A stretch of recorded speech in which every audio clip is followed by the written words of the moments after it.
അവധിക്കാലം ടാബിലും മൊബൈലിലും തളച്ചിടാതെ കുട്ടിപ്പീടിക ഒരുക്കി കച്ചവടക്കളികളുമായി 3 കൂട്ടുകാർ. അടുത്ത അധ്യയന വർഷത്തേക്കുള്ള പഠനോപകരണങ്ങൾ വാങ്ങാൻ പണം കണ്ടെത്തുകയാണ് ഈ കുട്ടിക്കളിയുടെ ലക്ഷ്യം. ഫറൂഖ് കോളേജ് മേലെ വടക്കേനി സ്വദേശികളായ 3 കൂട്ടുകാർ അശ്വിൻ, കിച്ചു, ദേവാനന്ദ്. ഇവരുടെ പേരിന്റെ ആദ്യാക്ഷരങ്ങൾ കൊണ്ട് പീടികയ്ക്ക് നൽകിയ പേരാണ് AKD സ്റ്റോർ. നാട്ടിൻപുറത്തെ പാതയോരത്തോട് ചേർന്ന് തുറന്ന കുട്ടിപ്പീടികയിലെ കച്ചവട കളിയുടെ കാഴ്ചകൾ ഏറെ ചന്തമുള്ളതാണ്. കമ്പുകൾ അടുക്കി വെച്ച് ഓലകൾ മേഞ്ഞും ശീല കൊണ്ട് മറച്ചും മറ്റുമുണ്ടാക്കിയ കുട്ടിപ്പീടികയിൽ കുട്ടികളുടെ മനസ്സറിയുന്ന ഇഷ്ടവസ്തുക്കൾ തന്നെയാണ് വിൽപ്പനയ്ക്ക്. ഞങ്ങൾ നല്ല ആൾക്കാരൊക്കെ വന്ന് വാങ്ങുന്നുണ്ട്. ഈ വെയിൽ കാരണമൊക്കെയാണ് ഞങ്ങൾ ഇപ്പോൾ കട വയ്ക്കാൻ കാരണം. നല്ല വെയിലായതുകൊണ്ടാണ്. പിന്നെ നല്ല ലാഭമൊക്കെ കിട്ടുന്നുണ്ട്. ഞങ്ങളിപ്പോൾ ഉള്ള ബൂസ്റ്റ്,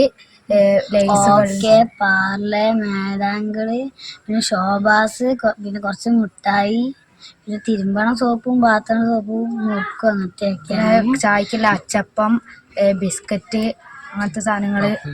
അപ്പോൾ സ്കൂൾ തുറക്കുമ്പോൾ ഞങ്ങൾക്ക് കുറച്ച് വരുമാനത്തിനൊക്കെ ആയിട്ടാണ് ഞങ്ങൾ തുറന്നത്. വിവിധ ഇനം മിഠായികൾ, കടലകൾ, ബിസ്ക്കറ്റുകൾ എന്നിവ വിൽപ്പനയ്ക്കുണ്ട്. ഉപഭോക്താക്കളായി എത്തുന്നതും കുട്ടികൾ തന്നെ. അനാവശ്യ കളികളിലും മൊബൈൽ ഫോണിലും നേരം കൊല്ലുന്നതിനേക്കാൾ നല്ലതെന്ന നിലയിൽ രക്ഷിതാക്കളും ഈ കുട്ടിക്കച്ചവടത്തെ പ്രോത്സാഹിപ്പിക്കുകയാണ്. അവധിക്കാലത്ത് ഗ്രാമങ്ങളിൽ സജീവമായിരുന്ന കുട്ടിപ്പീടികകൾ ഇപ്പോൾ വിസ്മൃതിയിൽ ആണ്ടുപോയെങ്കിലും ഇവരെ പോലുള്ള ചില കുട്ടികൾ ഇപ്പോഴുമുണ്ട്.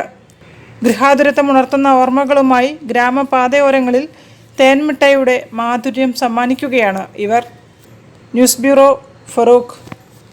വാർത്തകളിൽ ഒരു ഇടവേള കൂടി. ക്യാൻസറിനെതിരെ പൊരുതാനായി കാലിക്കറ്റ് സിറ്റി സർവീസ് സഹകരണ ബാങ്കും MVR ക്യാൻസർ സെന്ററും സംയുക്തമായി അവതരിപ്പിക്കുന്ന ക്യാൻസർ ചികിത്സാ സഹായ പദ്ധതിയാണ് മാസ് കെയർ.